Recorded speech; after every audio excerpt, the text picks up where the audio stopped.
This 83,000 square kilometers of Kaveri basin, we want to bring it back, at least 1/3 of it back into some kind of green cover. The amount of green cover removed is 87%. We want to put back 33%. For this, we've been preparing for over 18 years.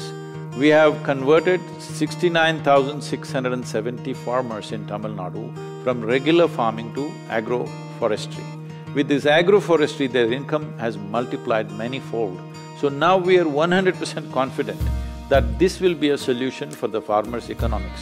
So this is essentially an economic plan with a significant ecological impact. So, only question is just this, for the first 3 years when the farmer goes through a phase where he loses part of his income. Yes. At that time, he needs a little bit of support.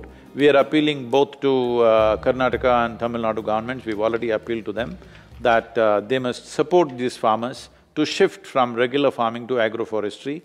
Right now, India is importing over 45,000 crores worth of timber and over 1 lakh crores worth of timber products. But we have not been growing anything in our land because farmers fear that if I grow a tree, I can't cut it, the forest department will come. So now we have released about 18 species. Right now we have spoken to the Environment Ministry, they are saying they will release all the species. If you grow it on your private land, you can cut it at your will and sell it and use it according to your will. Only then farmers will grow trees. Right now, nobody wants to plant a tree because you can't cut it. Right.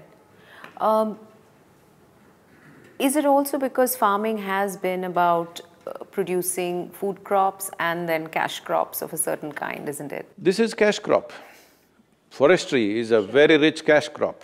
And yet, why did farmers not invest in… Fundamentally, I know this very well, I was living in farms 40 years ago.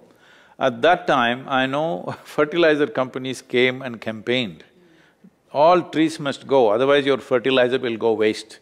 Tree roots are aggressive, they will take away the fertilizer. So systematically trees were cut down. Another reason is because they won't let you cut it. If you cut it, you can't transport it. These kind of laws are there.